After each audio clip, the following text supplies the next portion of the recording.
Ay mga pare kong tunay, kamusta na kayo? Na-miss niyo ba ako? Abay dapat, oo. Aray ah. Ngayong araw nga pala mga pare ko ay kukuha kami ng buko. Pero this time mga pare ko lalagyan natin ng yelo. Nagkikrave kasi ako sa malamig mga pare ko. Paano ba naman kagabi nga nag-inom kami? Pag hangover kasi ako mga pare ko ay malamig yung hinahanap ko. Kaya tara, samahan niyo kami. Pero bago nga na yun mga pare ko, samahan niyo muna ako maglinis itong pinag-inuman namin kagabi. Yung 7 bote nga yun mga pare ko yun itumba namin kagabi. Aray ah. At sobrang daming ang kalat dito sa terrace mga pare ko kaya tara samahan niyo muna ako maglinis. Pagkatapos ko nga dun mga pare ko chinek ko tong halaman ko. Paano ba naman itingnan nyo nga naman ang itsura at parang siya yung nalasing kagabi.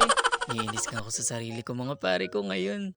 Paano ba naman hindi ko nga ito nailabas kagabi bago kami nag-inom kaya ayan parang siya yung hangover ngayon. Aray ah. Marami kasi kagabi kami mga pare ko nag-inuman kaya puno din dito sa terrace kagabi. Kaya ayan nga mga pare ko nangyari dito sa halaman. Natapos ko na nga pala mga pare ko iba kong gawain. Alas 10 na nga kami nagising nito mga pare ko. Hindi rin talaga ako gigising sana agad na maaga mga pare ko. Kaso nga lang mga pare ko naisip ko talaga yung mga gawain bahay ko. Ayoko kasi nagigising ng tanghali mga pare ko tapos sobrang kalat ng bahay. Kaya naman sabi ko babangon ako at maglilinis na ako. At yun nga mga pare ko fast forward na. Pagkatapos ko nga nito mga pare ko niyaya ko na rin agad tong kapatid kong isa. At sabi ko nga mga pare ko kukuha kami ng buko. Dito lang rin naman yung mga pare ko sa likod ng bahay nila tito, kapitbahay namin. Pero bago nga kami kumuha dyan mga pare ko, syempre nagpaalam muna kami. Tinanong ko nga muna kay inay kung kaninong puno ng niyog to. At ang sabi nga ni inay hindi daw to kanya. Tinanong ko rin nga siya dyan mga pare ko kung pwedeng kumuha dito. At ang sabi niya mga pare ko pwede naman daw, wag lang daw ipapaalam sa may-ari. Aray ah, joke lang.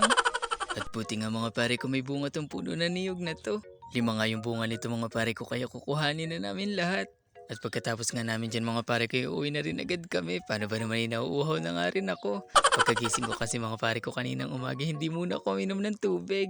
Paano ba naman iwala nga malamig na tubig at gusto ko talaga malamig? Hindi ko nga alam mga pare ko kung ako lang yung ganto. Pero gusto ko talaga mga pare ko, pag hangover ako, gusto ko malamig yung iniinom ko. At kung yung iba nga mga pare ko noodles ang hinahanap ay hindi ako yon, sila yon. Aray ah. Yung buko juice nga namin gagawin ngayon mga pare ko, hindi namin lalagyan ng asukal. Paano ba naman mga pare ko ayoko nga matamis ngayon? At ang gusto ko nga lang ngayon mga pare ko ay sabaw ng buko na malamig. At pagkadating nga namin dyan mga pare ko humingi na agad na isa yung jowa ko.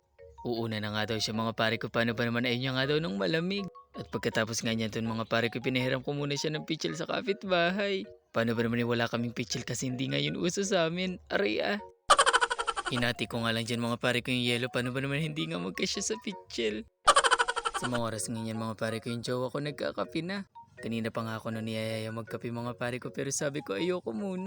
Paano ba naman mga pare ko ang gusto ko nga ngayon ay malamig. Pero mamaya nga mga pare ko magkakape pa rin ako kahit alas 12 na. Aray ah. At yun nga mga pare ko balik tayo dito. Ako nga mga pare ko yung nagbalit itong una. Kaya yun nga tingnan nyo mga pare ko yung buko parang binugbog. Aray ah. Paano ba naman mga pare ko sabi ng kapatid ko mali nga daw yung pagbabalat ko. Salip nga daw na pag ganito ay pagayon. Aray ah. At yung next nga mga pare ko yung kapatid ko ng pinagbalat ko. Siya na rin nga pala yung pinagbiyak ko mga pare ko. Paano ba naman nga pag ako yung nagbiyak nito ay baka hindi buko yung mabiyak. Baka yung daliri ko. Aray ah. Sabi ko nga mga pare ko ako na lang yung magkakayod ng laman. At siya na nga lang yung magbiyak nito mga pare ko. At yun nga mga pare ko pagkatapos ko ang kayo din yung laman nilagay ko na rin agad dito sa pitchel. 2 nga lang kinahid ko kanina mga pare ko pero kulang pa nga kaya sabi ko dadagdagan ko pa. Sabaw nga lang mga pare ko sana yung kukunin namin kaso nga sabi ko sayang nga itong laman. Masarap rin kasi mga pare ko na habang may pentula kayo may pambara ka rin. Aroy ah. Sa mga oras ngayon mga pare ko talagang uhaw na ako. At sabi ko nga dyan mga pare ko sa 2 kong kapatid ako muna unang kukuha. Aroy ah. Paano ba naman mga pare ko pag sila nga yung unang kumuha baka pitchel na lang at yelo yung matira sa akin. Sobrang ganda ang tingnan nito mga pare ko. Paano ba naman parang nga siyang soda. At pag ininom mo nga ito mga pare ko talaga naman parang soda to sa dila. At para nga sa akin mga pare ko kalasya siya ng Sprite. At ito na nga mga pare ko inom po tayo. Ng buko juice mga pare ko hindi ng alak. Aray ah. Nung nakainom nga ako mga pare ko talaga namang heaven. Aray ah. Marami-rami nga yung iinumin ko ngayon mga pare ko para nga naman matanggal tong hangover ko. Noong nakadami na ako dyan mga pare ko na wala rin talaga yung sakit ng ulo ko. Malamig lang talaga kasi mga pare ko yung gamot sa hangover ko. At saka lambing niya. Aroy ah. At yun nga mga pare ko, fast forward na. Mabilis lang rin talaga namin naubos yung isang pitchel kanina. At may tira pa nga mga pare ko 2 buko. May yelo pa rin nga mga pare ko natira kaya sabi ko ilalagay ko na rin dito yung buko, sayang naman. At sabi ko nga mga pare ko pag nauho ako mamaya ito rin ulit na iinumin ko. Medyo nahirapan nga ako dyan mga pare ko sa pagbibiak. Paano ba naman nga mga pare ko natatakot ako? Dala na kasi ako masaktan, ay masugatan. Aroy ah! Pagdating kasi talaga mga pare ko sa mga matatalas na bagay talaga namang malas ako. Lagi kasi ako mga pare ko nasusugatan. At dadala na nga ako mga pare ko paano ba naman yung sobrang hapde. Ngayon nga lang ako mga pare ko nakipagsapalaran magbiyak ng buko. Paano ba naman ay may camera? Aroy ah! At yun nga mga pare ko balik tayo dito tapos na nga pala ako mga pare ko magkayo din at yun nga nilagay ko na rin sa pitchel. Hinalo ko rin yan mga pare ko para pumunta sa ilalim yung laman.